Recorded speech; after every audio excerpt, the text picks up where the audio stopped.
வாழ்ந்தவர்களே, இன்றைய வாசகங்கள் எல்லாம் முக்கியமாக முதல் வாசகம் புதுநன்மை வாங்கக்கூடிய நமது இளம் சிறுவன் அழகாக படித்தான். அதனுடைய பொது கருத்து என்னவென்றால் சாக்ரிஃபைஸ், தியாகம். That is what you have just read. Animal sacrifice.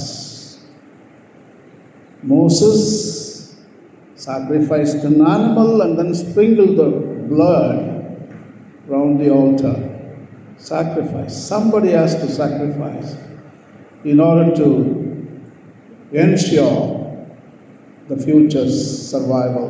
Somebody has to sacrifice. There is no point. You must have seen the owl's eyes. Two galaxies, இரண்டு அண்டங்கள் ஒன்றை ஒன்றை சாப்பிடக்கூடிய ஒரு படத்தை போன மாதம் நமது இன்டர்நெட்டில் ஒளிபரப்பினார்கள். இரண்டு அண்டங்கள், நமது பால்வெளி அண்டம், நமது அருகாமையில் இருப்பது ஆண்ட்ரோமெடா அண்டம். நான் பேசிக்கொண்டிருப்பது 150 லைட் இயர்ஸ் தூரத்தில் இருக்கக்கூடிய இரண்டு அண்டங்கள் ஆந்தையின் கண் போல் இருக்கின்றன. ஆகவே அதனுடைய தலைப்பு ஆந்தையின் கண்கள். ஸோ இரண்டும் ஒன்றை ஒன்று நோக்கி வந்து இரண்டும் ஒன்றாக சங்கமித்து, ஒன்று மற்றொன்றை சாப்பிட்டு விடும், மற்றொன்றை சாப்பிட்டு விடும். வெகு தொலைவான காலத்திலே நமது அண்டமும் அந்த கதிதான். ஆண்ட்ரோமெடா மிகப்பெரிய அண்டம், அது நமது அருகாமையில் வந்து நமது அண்டத்தை சாப்பிட்டுவிடும். நாம் எல்லோரும் ஒரு அண்டமாக மாறிவிடும். சாக்ரிஃபைஸ் தியாகத்தில் தான் ஒரு புதுமையை நாம் பார்க்கலாம். இன்றைய தினம் நமக்கு இருக்கக்கூடிய எல்லா ஆட்டம்ஸ், அணுக்களுமே அப்படி நட்சத்திரங்கள் இறந்ததால் தான் இந்த அணுக்கள் நமக்கு கிடைத்தன. எல்லாமே ஆட்டம்ஸ், நம்ம பாடியில் இருக்கக்கூடியது எல்லாமே கடந்த காலத்தில் இறந்த சூரியன்களுடைய எலமெண்ட்ஸ், அவங்களுடைய மூலப்பொருட்கள் எல்லாமே. உலகமெல்லாம் அந்த மூலப்பொருட்கள். தியாகம், அந்த சூரியன் தியாகம் செய்ததால் நாம் பிறந்திருக்கிறோம். இங்கு இருக்கின்ற பிரபஞ்சத்தில் இருக்கக்கூடிய எல்லா பொருட்களும் பிறந்திருக்கின்றன. இப்படி தியாகத்தின் மேல்தான் ஒரு புதுமை நடக்கின்றது.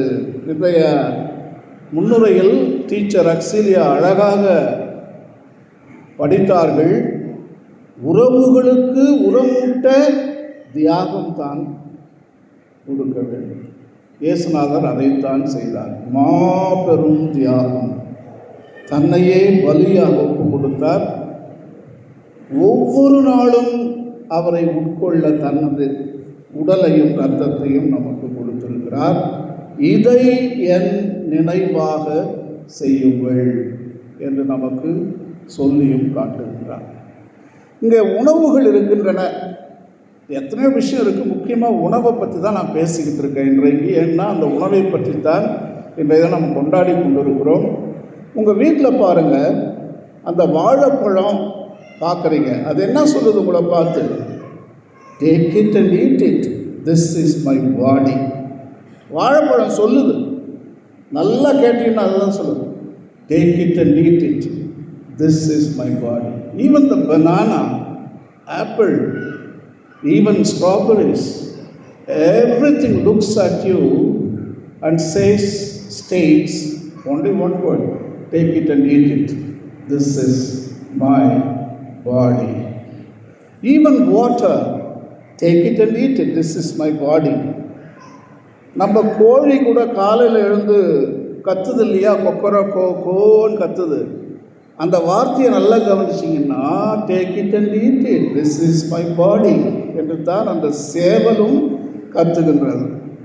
ஆடும் அதான் சொல்லுது, take it and eat it, this is my body. மீன் கீனு எல்லாமே உணவு சங்கியில் இருக்கக்கூடிய உணவுகள் எல்லாம் ஒரே மந்திரத்தை தான் சொல்லும், take it and eat it, this is my body.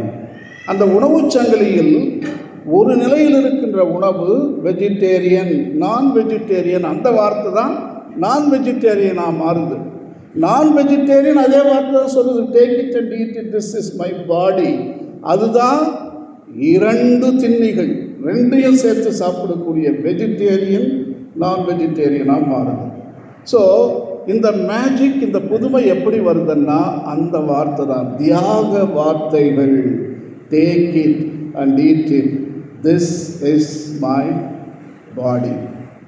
Now there have been at least 200 billion humans have already visited this earth. 2000 கோடி மனிதர்கள் இந்த பூமியில் பிறந்திருக்கிறார்கள் இதுவரையிலும். மொத்த கணக்கு ஏறக்குறைய 4 மில்லியன், 40 லட்சம் ஆண்டுகளாக இந்த மனித இனம் இந்த பூமியிலே வாழ்ந்து கொண்டிருக்கிறது. ஒட்டுமொத்தமாக 2000 கோடி மனிதர்கள் வாழ்ந்திருக்கிறார்கள். ஒருத்தரை கூட சிங்கத்தை பார்த்து, புலியை பார்த்து, முதலையை பார்த்து take it and eat it, this is my பாடி சொன்னதே, இது வரைக்கும் சொன்னதே கிடையாது.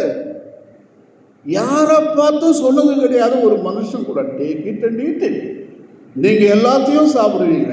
Take take take take and take take and take, கொடுக்கறது சுத்தமாக கிடையாது. நம்ம மற்றவங்களை பார்த்து take it and eat it, this is my பாடி கிடையவே கிடையாது. 2000 கோடி மனிதர்கள் சார்பில் ஒரே மனுஷன் தான் சொன்னார், இயேசுநாதர்.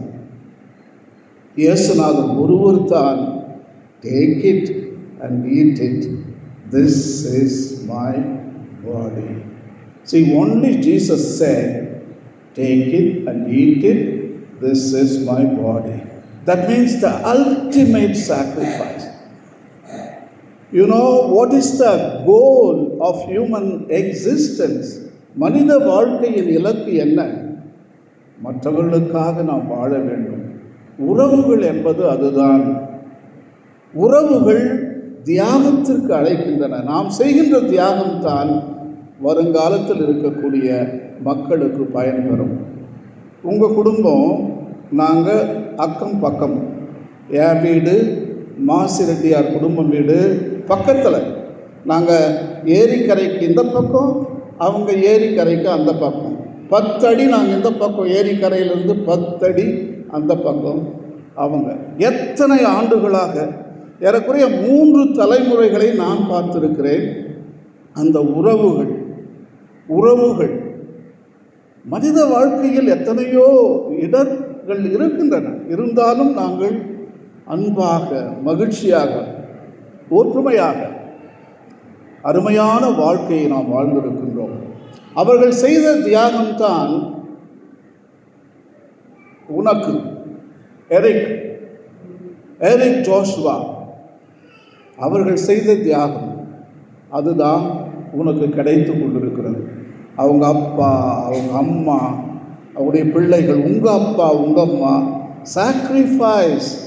Every generation sacrifices to the next generation.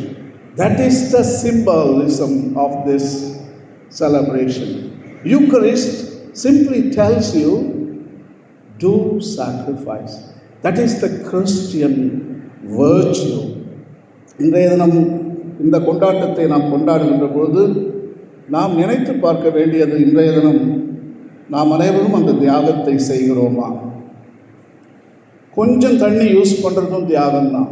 நிறைய தண்ணியை திறந்து விட்டு பாத் எடுக்கிறதுக்கு பதிலாக குறைவாக இயற்கை வளங்களை உபயோகிப்பது, குறைவாக எரிசக்தியை பயன்படுத்துவது, குறைவாக நாம் மற்ற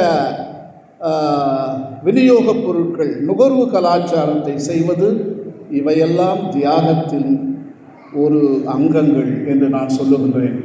நீங்கள் இன்றைக்கு 10 லிட்டர் டீசல் ஊற்றி வண்டியை ஓட்டிக்கிட்டு இருக்கீங்க ஒரு வாரத்தில், அப்போ 40 லிட்டர் டீசல் ஆகுது. இப்போ நீங்கள் அதை பாதியாக குறைக்கின்ற பொழுது, இல்லை நான் 40 லிட்டர் செலவு பண்ண மாட்டேன், ஒரு மாதத்தில் 10 லிட்டர் தான் செலவு பண்ணுவேன் என்ற ஒரு தியாகம்தான் வருங்கால தலைமுறைக்கு டீசல் என்ற பொருள் என்னான்னு தெரிய போகுது, அவங்களுக்கு கிடைக்க போகுது. இதுதான் சாக்ரிஃபைஸின் தத்துவமே. ஒவ்வொரு தலைமுறையும் மற்ற தலைமுறையை நினைக்கின்ற பொழுது தியாகம் என்ற சொல் தான் வருகின்றது. Take it and eat it, this is my body. இதுதான் உனது சொல்லாக இருக்க வேண்டும். உனது பாடி என்பது உனது புத்தி, உனது இதயத்தில் இருக்கக்கூடிய மனித வளங்கள், அன்பு, இரக்கம், கனிவு, எம்பதி, லவ், ஃபர்கிவ்னஸ், டாலரன்ஸ். சொல்லப்போனால் பூமியில் இருக்கக்கூடிய இயற்கை வளங்களை விட உனது மனத்தில் தான் இயற்கை வளங்கள் ஏராளமாக இருக்கின்றன. ஸோ அவற்றை தான் நீ மற்றவர்களுக்கு கொடுக்கிறாய். Take it and eat it, this is my body. இதுதான் கிறிஸ்துவ சமயத்தின் தத்துவம். அன்பிற்குரியவர்களே, இதை நாம் புரிந்து கொண்டால் நமது கிறிஸ்துவ வாழ்வு எவ்வளவோ சிறப்பாக இருக்கும். அதை கொண்டாடத்தான் நாம் அனைவரும் இங்கே வந்திருக்கின்றோம். I wish you all the best.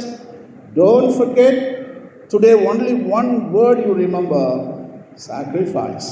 When you go home, you Google it, Wikipedia, sacrifice philosophy, sacrifice ecology, sacrifice religion.